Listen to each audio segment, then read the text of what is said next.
আসসালামু আলাইকুম। আলহামদুলিল্লাহ। ওজন মাপার মেশিন নিয়ে আমরা আসলে কই যাচ্ছি, অনেকদিন পরে চিন্তা ভাবনা করলাম যেহেতু সামনে শীতকাল চলে আসতেছে, তাই আমরা একবার মাছগুলোকে চেক করে দেখি তাদের কি অবস্থা। সকাল 11টার সময় আমাদের জালুয়া ভাই চলে আসলো এবং তারা জালটাকে সুন্দর করে গুছায় পুকুরে নামাই দিচ্ছিল। অনেক কিছু বিষয় আসলে ভিডিওর মধ্যে বুঝায় দেওয়াটা টাফ হয়ে যায় আমাদের জন্য। যতটুকু পারবো চেষ্টা করবো ইনশাআল্লাহ সুন্দর করে বুঝায় দেওয়ার জন্য, যাতে আপনারা সঠিকটা জানুন এবং সত্যটা জানুন। যেহেতু আমরা এই সেক্টরে নতুন, আমাদেরও অভিজ্ঞতা হচ্ছে বিভিন্ন জিনিস থেকে। আমরা এমন না যে ভাই আমরা 5-10 বছর ধরে এই সেক্টরে আছি, তাই আমাদের জানার মধ্যে বা অভিজ্ঞতার মধ্যে আমাদের কমতি থাকাটাই স্বাভাবিক। জালুয়া একদম জাল দিয়ে আমাদের একদম পাড়ের কাছে নিয়ে আসলো জালটাকে। মূলত শীতের কিছুটা প্রস্তুতির জন্যই আমাদের এই জালটা দেওয়া। তার কারণ আমরা মাছদেরকে এতদিন কি খাওয়াইলাম, আদৌ এটা খাওয়াই ঠিক হবে কিনা, সেই সব কিছু জানার জন্যই আজকের আমাদের এই জালটা দেওয়া। আমাদের এই বড় পুকুরটা আল্লাহর রহমতে বড় হওয়ার কারণে জাল দেওয়াটা কিছুটা অসুবিধা হয় এবং এটার গভীরতা বর্তমানে 1 মানুষ প্লাস। এবং এই বড় পুকুরটা একটু ভেজকা, মানে 3 কোণা আর কি। 3 কোণা হওয়ার কারণে মাছগুলো যখন বড় সাইড থেকে আনা হয় অটোমেটিক্যালি বেশিরভাগ মাছ চলে যায়, সেটা ধরা যায় না বা সমস্যা হয় জালের। তাই তারা যতটুকু পেরেছে তারা চেষ্টা করেছে ভালো করে মাছগুলোকে ধরার। আমি তাদেরকে স্পেসিফিক ভাবে কয়েকটা মাছ উঠাইতে বলতেছিলাম। আমাদের সব মাছ চেক করার প্রয়োজন পড়বে না,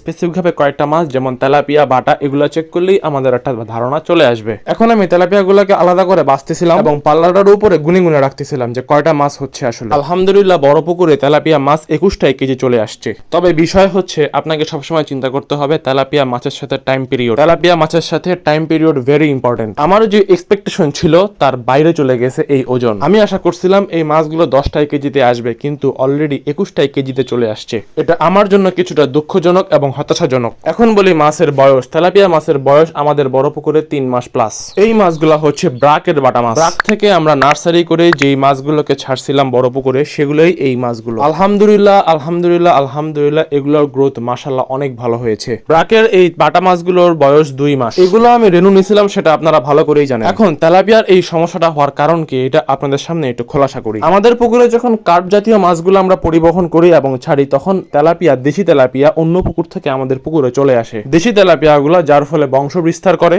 এবং প্রচুর পরিমাণে বাচ্চা প্রোডাকশন করে বড় পুকুরে। যখন আপনার পুকুরে তেলাপিয়ার প্রচুর পরিমাণে বাচ্চা হয়ে যাবে, তখন কোনো মাছই ঠিক মতো বড় হবে না। আরেকটা মূল যেটা সমস্যা, যেটা আমার কাছে মনে হয়, তেলাপিয়া মাছকে পাউডার খাওয়ানোর পরে, মানে পাউডার, নার্সারি পাউডার খাওয়ানোর পরে 0.5 অথবা 1 mm এর খাবারটা দিতে হয়। এই খাবারের বিষয়টাতে আমরা কিছুটা স্ক্যামের শিকার হই। আমরা যাদের কাছ থেকে ফিড নেই তারা আমাদেরকে 0.5 না দিয়ে ডাইরেক্ট 2 mm খাবারটা দিয়ে দেয়, কিন্তু আলটিমেটলি 2 mm খাবারটা আমার বড় মাছ ছাড়া অন্য কোনো মাছই খাইতে পারে নাই। যেটা আমি তাদেরকে অনেকবার বলার পরও তারা বলছে যে ভাই শুধু পাউডারটা খাওয়ান তাইলেই হবে, এই সেই ভক্কর চক্কর। মানুষ থেকেই শিখে, যেটা আমরা এখন বর্তমানে উপলব্ধি করতে পারছি। যাই হোক, আল্লাহ উত্তম পরিকল্পনাকারী। যে কোনো ভুল থেকেই শিক্ষা নেয় মানুষ। আমরা নতুন নতুন শিখছি, মানুষ চিনছি। সর্বাবস্থায় আমি আমার চেষ্টা চালিয়ে যাবই। পাশে যে ছোট পুকুরটা রয়েছে সেখানেও আমরা এখন বর্তমানে জাল দিলাম। এই পুকুরটা আমাদের জন্য কিছুটা চ্যালেঞ্জিং, কারণ আমি সব সময় চেষ্টা করি এক্সপেরিমেন্ট করতে। আপনাদের মনে আছে পুলহাট মৎস্য খামার থেকে আমি যে রেনুগুলা নিছিলাম, এই রেনুগুলা কিন্তু কোনো প্রকার আমি নার্সারি করি নাই, আমি ডাইরেক্ট পুকুরে ছাড়ছিলাম দেখার জন্য যে কত পার্সেন্ট টিকে না টিকে। আমি বড় পুকুরে রেনু থেকে পুনঃ নার্সারি করে দেন ছাড়ছিলাম, কিন্তু এই পুকুরে রাতের বেলা আমি ডাইরেক্ট ছাড়ছিলাম রেনু। কোনো প্রকার কোনো নার্সারি আমরা করি নাই,